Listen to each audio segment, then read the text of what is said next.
If you're sick of being on your phone so much, but every time you try quit, you find yourself back to the scrolling just a couple days, couple weeks later, I know how you feel. I literally used to spend like 12 hours a day scrolling YouTube, Netflix, Instagram, even TikTok for a while. And I had no idea how to stop it. But luckily, as I sit here, my screen time's like 1 hour a day on my phone. And on my computer, it's also super chilled, way better than it used to be. So today I just want to give you 2 simple steps that are going to help you fix your screen time if you do want to fix this in the upcoming year. And it's not just quick fixes, it's sustainable change that's going to last and really have an impact on your life. So let's get into this. So the first step is to fix the habit loop itself. As much as there are deep things you have to resolve, which is step 2, we're going to look at the surface level stuff because that's also super important. Oftentimes, a lot of our scrolling, a lot of our phone use is just the fact that we've gotten used to picking up our phone whenever we see it. So we want to create friction in our lives so that that is less enjoyable and less likely to happen. Some examples: don't have your phone in your bedroom. At least charge it in the kitchen. Turn your phone into grayscale mode. Delete the apps so they're not as accessible. Have a friend set up a screen time password so that you can not do anything unless you ask them first, hey buddy, what's the password for this thing? I want to waste time on Instagram. And then if it's a good friend, they're going to say, dude, just get back to work. I'm not going to give you the password.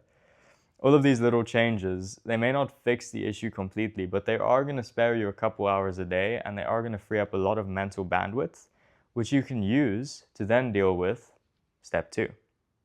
Step 2 is deep. You've got to look at your needs and your desires as a human, which are not being met in your real life. Because I would bet millions of dollars that whatever you're watching at the moment, whatever you're wasting your time on, is what you really want but don't have. You watch adrenaline junkies doing crazy things because you want to do crazy things, but you can't because you feel trapped in your life. You want to make millions of dollars, so then you watch Andrew Tate and all of these dudes making a bunch of money because you are not doing that. You want love and connection, but you don't have it. So you watch rom-coms and you watch these soppy Instagram reels, which are all like depressed and whatever. You've got all of these needs, and because they're not being met, you seek them out in a screen. So if you want to fix that problem, you've got to go on the difficult journey of actually building these things into your life. And it's not going to be easy. It is going to be tough. And unfortunately, I gave the title in 2027 because it's probably going to take you a couple months, even up to a year, to really get this. And I'm still working on this myself. However, if you notice this and if you make this a priority in your life, you are going to see way better results than if you just stick to step 1, which is what most people speak about. So if you are tired of living this way, start looking at why you're living this way in the first place. And it's not going to be pleasant. There are going to be things that you don't really want to think about, issues that you don't really want to address. But take it from someone who's been doing this recently.